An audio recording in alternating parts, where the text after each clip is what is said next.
Alright, hey guys, I got a Vendread deck profile for you here. It's been a passion project for a few years at this point, so I hope you guys enjoy.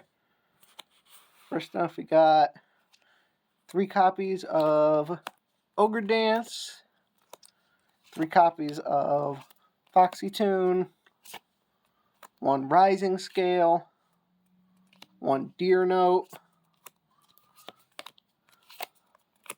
3 Zayaman, 1 Shirakusai, 1 Madam Spider, and 1 Dangerous Gabu. Basically, the idea here is you want to get Zayaman on board by any means necessary, because that'll pretty much be full combo. So in order to do that, we also got 3 copies of Mind Procedure. On normal, this card will search you Emergency Teleport, which gets you Zayaman. Top of that, we also have 1 copy of Psychic Tracker. You can search off the Jam Dragon Drive and use that to go into Immortal Dragon to send Ghost Sleeper, the Underworld Princess, who will search us Ghost Fusion, which will allow us to banish a copy of Dark Necromancer. This is a 1 card for Vendread. Just does everything. It's crazy. I don't know what they were thinking printing this card and then just not calling it a Vendread, because that's all it really is. And in order to get that, you also can just banish it straight from the deck off Gold Sarcophagus. I mean, what do I gotta say? It's a good card. Now onto the Vendreads. We have a copy of Scavenger. This card is mostly here as a finisher because it can just get really big, and it's also just another name. We got our Executor. This card protects all your other cards from targeting, not just monsters, all your cards. So this is usually what you want to end on. Got 2 copies of Battle Lord. This card is Shockmaster at home. And 1 copy of Slayer.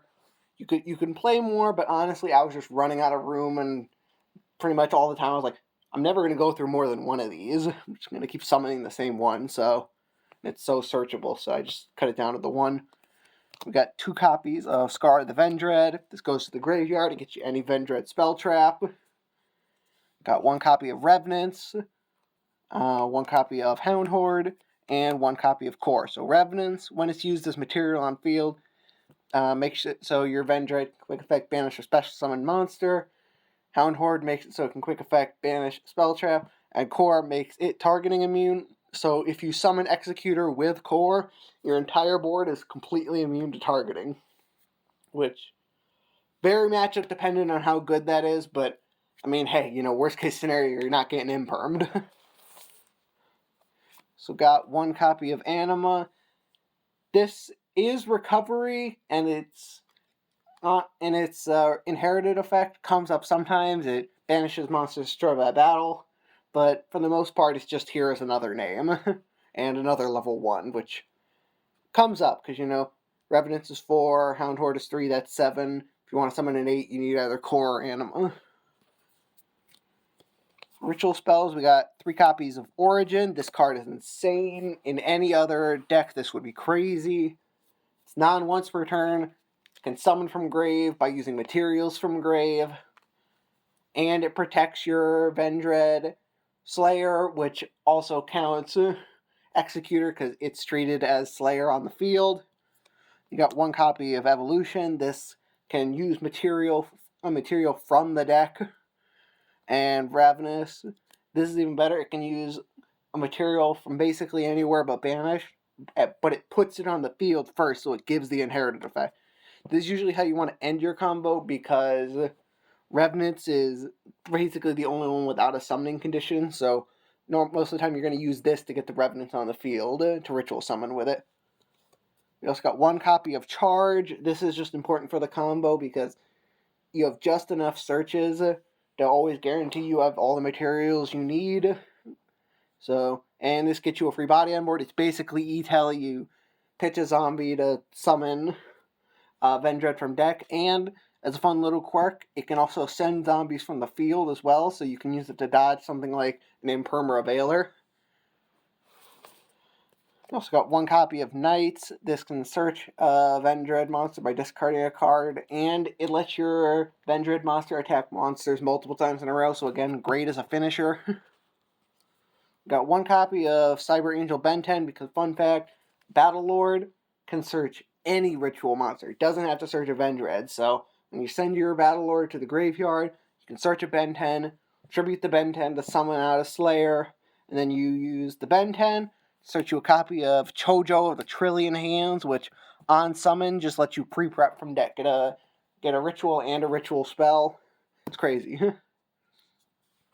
Next, we got a little package here. We got Ragged Gloves, Silent Boots, and a couple copies of Fogblade.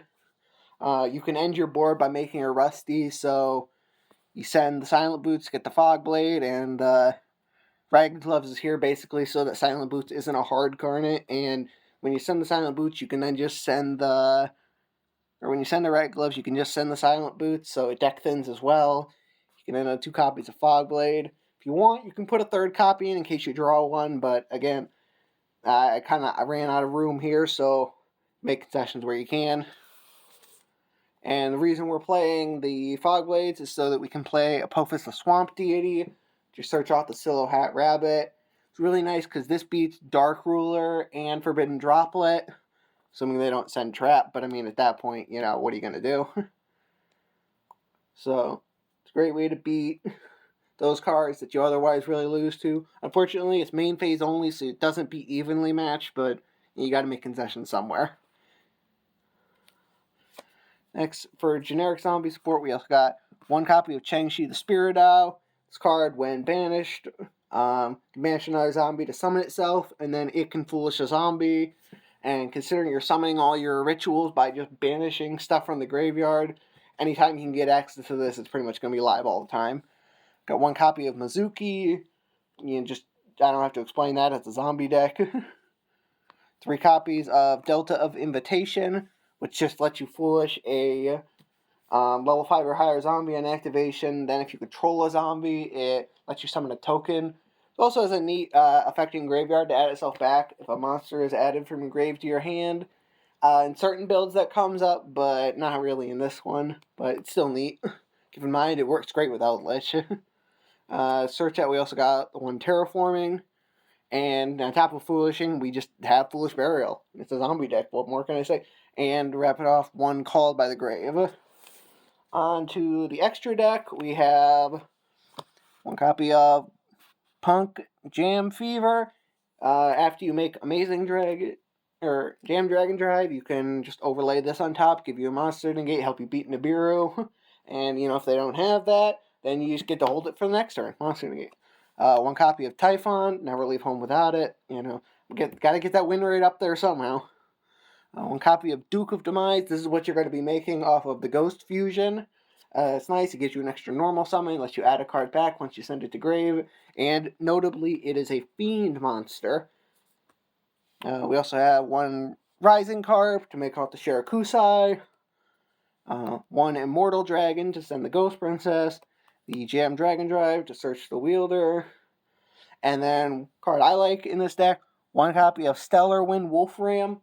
It's a generic level 9. Every time a monster effect is activated, it gains 300 until it gets to 4,000. At that point, it becomes a quick effect. Shuffle all monsters your opponent controls into the deck. I mean, that's crazy. I mean, you pair it with Executor, giving it targeting immunity. Then, basically you just hold this until your opponent is split the board and you say, okay, bye-bye.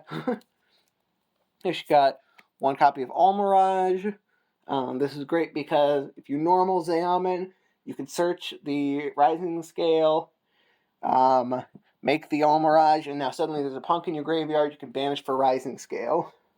Helps keep it a 1-card combo, but I mean, it's also just a generically good card. I'm sure there are other applications for it. One copy of Beat Cop from the Underworld.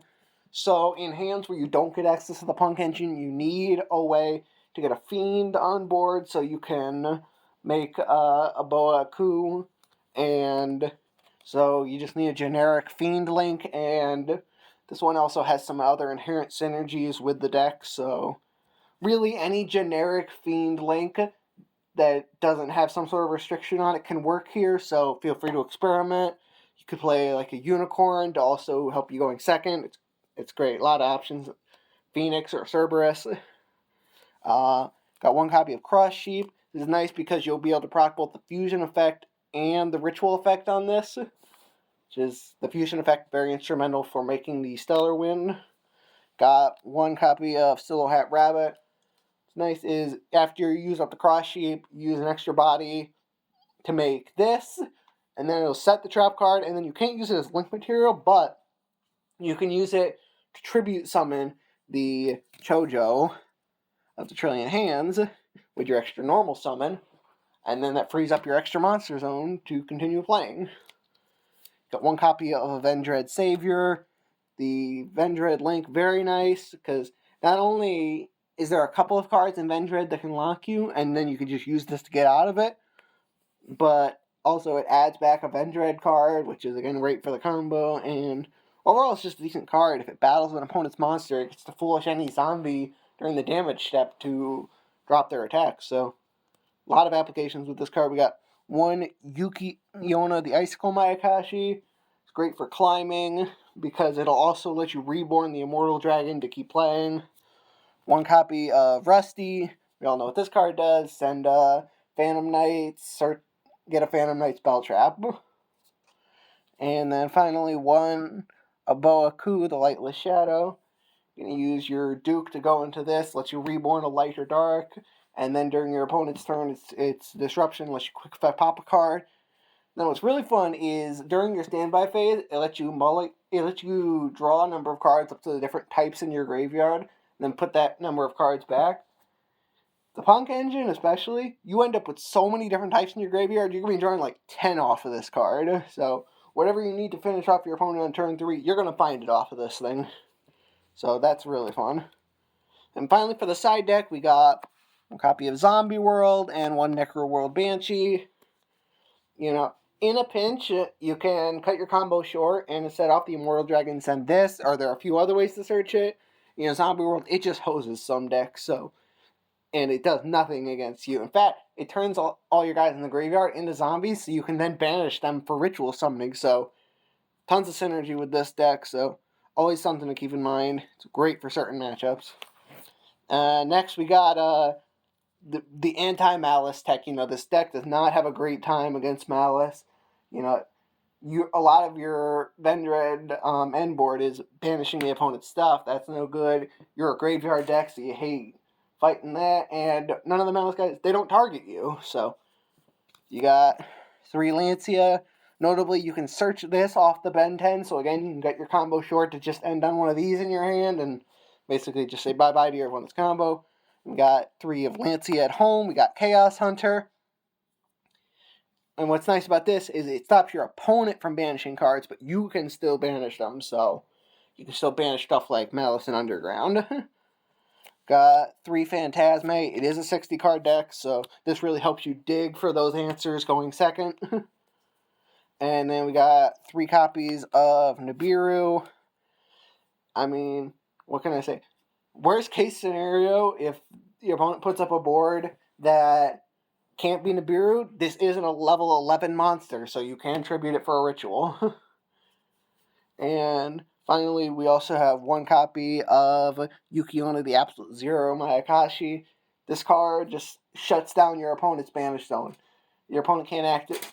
Negates the effects of all your opponent's banished monsters.